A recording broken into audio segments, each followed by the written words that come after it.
அடியேன் ராமானுஜதாசன். அனைவருக்கும் வணக்கம். இன்னைக்கு நம்ம பெரியாழ்வார் திருமொழியில 4ஆம் பத்து 9ஆம் திருமொழி. இதுலயும் திருவரங்கத்தை பத்தி தான் சொல்லியிருக்கார். அதே புகழ கண்டினியூ பண்ணியிருக்கார் அடுத்த 10 பாசுரங்கள்லையும்.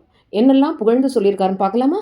மரவடியை தம்பிக்கு வான்பணயம் வைத்து போய் வானோர் வாழ செருவுடைய திசை கருமம் திருத்தி வந்து உலகாண்ட திருமால் கோயில் திருவடி தன் திருவுருவும் திருமங்கை மலர்கண்ணும் காட்டி நின்று உருவுடைய மலர் நீளம் காற்று ஆட்ட ஓசளிக்கும் ஒளியரங்கமே.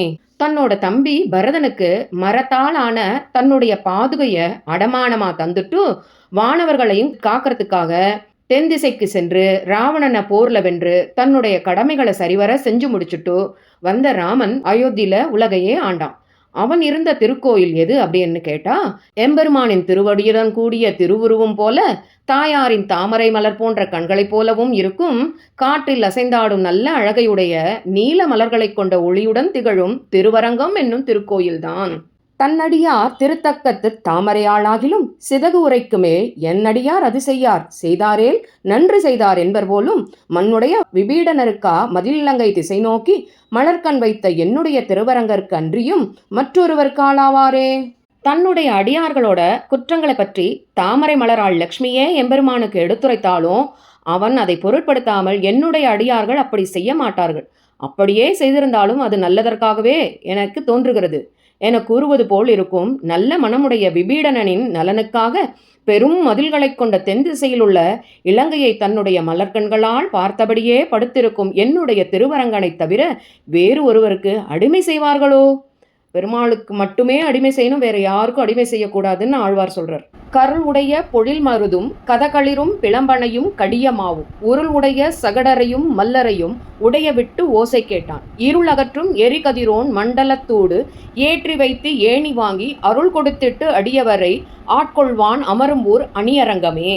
சீற்றத்தோட இருந்த அர்ஜுன மரங்களையும் கோபத்தோட இருந்த குவளையாபீட யானையையும் பிரம்பலன் என்ற அசுரனையும் கேசி என்ற குதிரை வடிவோட இருந்த கொடிய அரக்கனையும் உருண்டு வந்த சகடாசுரனையும் மல்யுத்தர்களையும் பானையை உடைத்து அதன் ஓசையை கேட்க ஆசை கொண்டவன் போல் கொன்ற எம்பெருமான் இருளகற்றும் சூரிய மண்டலத்துக்கே ஏற்ற வைக்கும் ஏணியை போன்று அடியவர்களுக்கு அருள் தந்து அவர்களை ஆட்கொண்டு சேவை சாதிக்கும் ஊர் எதுவென்றால் நம் திருவரங்கமே.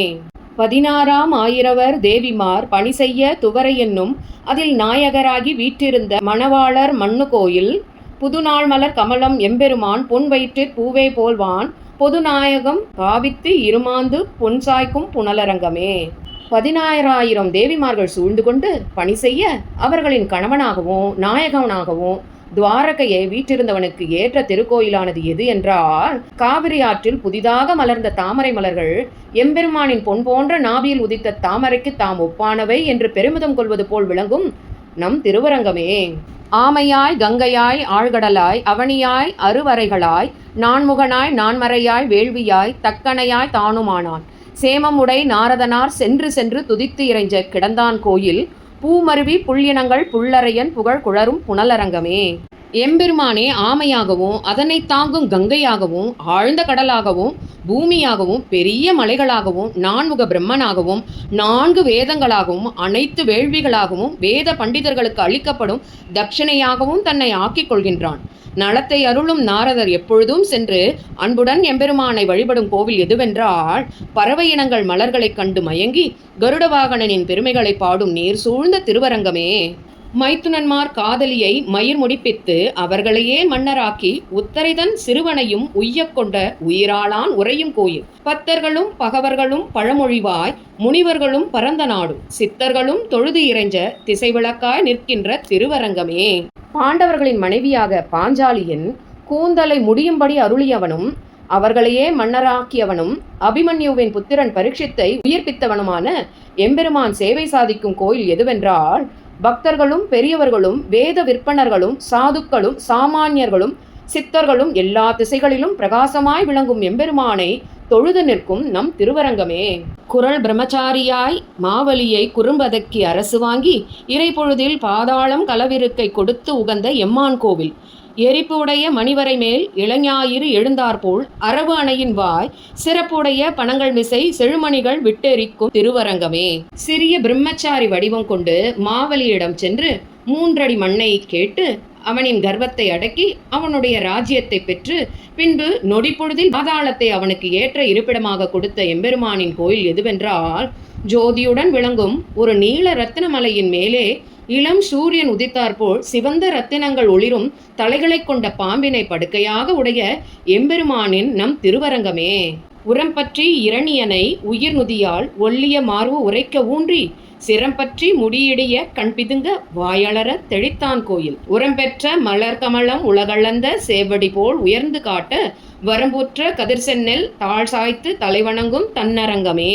தேவர்கள் கொடுத்த வரத்தின் பலத்தை உடைய ஹிரண்யகசிபுவை தன்னுடைய நகக்கூர்மையால் அவனது மார்பில் அழுத்தி ஊன்றி தலையை பிடித்து கிரீடம் இடிந்து போகும்படியாகவும் கண்கள் பிதுங்கும்படியாகவும் வாய் அலரும்படியாகவும் செய்து அவனை கொன்றவனின் திருக்கோவில் எதுவென்றால், செழிப்புடைய தாமரைப்பூ உலகளந்தவனின் திருவடிகளைப் போலே ஓங்கி வளர்ந்தும் செந்நற் கதிர்கள் சாய்ந்து தலைவணங்கி நிற்கும் குளிர்ந்த திருவரங்கமே. தேவுடைய மீனமாய் ஆமையாய் ஏனமாய் அரியாய் குரலாய் மூவுறவில் ராமனாய் கண்ணனாய் கற்கியாய் முடிப்பான் கோவில். சேவலோடு பெடையண்ணம் செங்கமல மலரேறி ஊசலாடி பூவணை மேல் துதைத்தேழு செம்பொடி ஆடி விளையாடும் புனலரங்கமே. நல்ல தேஜசுடன் கூடிய மத்ஸ்ய கூர்ம வராக நரசிம்ம வாமன பரசுராம ராம பலராம கண்ணன் கல்கியாகவும் அவதரித்து ராட்சசர்களை அழிச்ச எம்பெருமான் கோவில் கொண்டுள்ள இடம் எதுவென்றால், ஆண் ஹம்சத்துடன் பெண் ஹம்சம் செந்தாமரை பூவின் மேலேறி அதை அசைத்து ஒன்றுக்கொன்று உரசிக்கொள்வதால் ஏற்பட்ட சிவந்த பொடியை பூசிக்கொண்டு விளையாடும் நீர்வளத்துடன் விளங்கும் நம் திருவரங்கமே. செரு ஆளும் புல்லாளன் மண்ணாளன் செரு செய்யும் நாந்தமென்னும் ஓர்வாளன் மறையாளன் ஓடாத படையாளன் விழுக்கையாளன் இரவு ஆளன் பகலாளன் எனையாளன் ஏழு உலக பெரும்புறவாளன் திருவாளன் இனிதாக திருக்கண்கள் வளர்கின்ற திருவரங்கமே. போர் செய்யும் திறமை படைத்த கருடாழ்வானை ஆள்பவனாகவும் இந்த பூமியை ஆள்பவனாகவும் விரோதிகளை கொள்ளும் நந்தகம் என்னும் ஒப்பற்ற வாளை உடையவனாகவும் யுத்தத்தில் புறமுதுகு காட்டி ஓடாத படைகளை உடையவனாகவும் இரக்க குணம் உள்ளவனாகவும் இரவு பகலுக்கு தலைவனாகவும் எண்ணெய் ஆள்பவனாகவும் ஏழு உலகங்களாகிற பெரிய கஷேத்திரங்களை ஆள்பவனாகவும் பெரிய பிராட்டியின் கணவனாகவும் மகிழ்வுடன் திருக்கண்களால் அருள்பாலிக்கும் எம்பெருமானின் கோயில் எதுவென்றால் எம் திருவரங்கமே. கைநாகத்து இடர்கடிந்த கனலாழி படைவுடையான் கருதும் கோயில். தென்னாடும் வடநாடும் தொழ நின்ற திருவரங்க திருப்பதியின் மேல் மெய்நாவான் மெய்யடியான் விட்டு சித்தன் விரித்த தமிழ் உரைக்க வல்லார் எஞ்ஞான்றும் எம்பெருமான் இணையடிக்கு இணை பிரியாது இருப்பர்தாமே. பெரிய துதிக்கையை கொண்ட யானையின் துயர் தீர்த்து அக்னி ஜுவாலை போலிருந்த திருச்சக்கரத்தை ஆயுதமாக உடையவன் தென்னாட்டவரும் வடநாட்டவரும் துதிக்கும்படி எழுந்தருளியிருக்கும் திருவரங்கம் என்னும் திவ்ய தேசத்தை பற்றி உண்மையேயே பேசும் நாக்குடையவரான பெரியாழ்வார் விரிவாக தமிழ் மாலையாக இயற்றிய பாசுரங்களை சொல்ல வல்லவர்கள் எந்நாளும் எம்பெருமானின் திருவடியின் கீழ் இணைபிரியாமல் இருக்கும் பாக்கியம் பெறுவர்கள் அப்படின்னு பலஸ்ருதி சொல்றார் ஆழ்வார்.